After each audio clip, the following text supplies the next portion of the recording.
Good morning. Today is Monday of Holy Week. A reading from the Holy Gospel according to John. Glory to you, O Lord. 6 days before the Passover, Jesus came to Bethany, the home of Lazarus, whom he had raised from the dead. There they gave a dinner for him. Martha served, and Lazarus was one of those at the table with him. Mary took a pound of costly perfume made of pure nard, anointed Jesus' feet, and wiped them with her hair. The house was filled with the fragrance of the perfume. But Judas Iscariot, one of the disciples, the one who was about to betray him, said, "Why was this perfume not sold for 300 denarii and the money given for the poor?" He said this not because he cared about the poor, but because he was a thief. He kept the common purse and used to steal what was put into it. Jesus said, "Leave her alone. She bought it so that she might keep it for the day of my burial. You will always have the poor with you, but you do not always have me." When the great crowd of the Jews learned that he was there, they came not only because of Jesus, but also because of Lazarus, whom he had raised from the dead. So the chief priests planned to put Lazarus to death as well, since it was on account of him that many of the Jews were deserting and believing in Jesus. My sisters and brothers, the gospel of the Lord.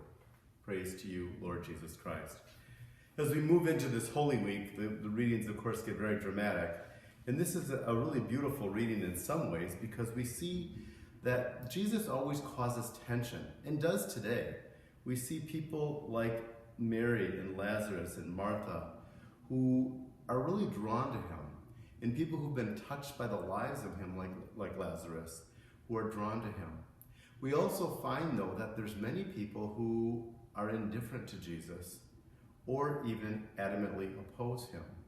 The people who oppose Jesus are the people today in our world who don't think forgiveness is a good value, who don't think mercy is a good value, who don't really appreciate that every life is sacred.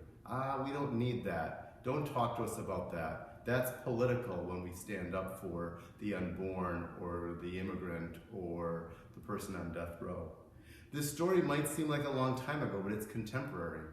Some people give their lives, like Mary, and buy the best perfumed nard for Jesus. People who serve the Lord, the saints especially. Some of us who've given their lives to Jesus. Some people are attracted by all the good things that we see the church do, or the saints do, or Catholic schools do. They're the bystanders. And some people say, "I don't want any part of this. The message of love is not the message I want." Today we're confronted with who are we? Are we Mary? Do we give from our hearts to Jesus to follow him because of his message of mercy, forgiveness, reconciliation? Are we the people who are being intrigued by him and following him at a distance? Or are we people who say, "I don't have time for this. This doesn't inspire me. I prefer to follow my own path." This week, we're called to make a choice and to make a statement. Let's ask God for the grace that we might be like Mary and give our lives to following the one who brings us hope. God bless.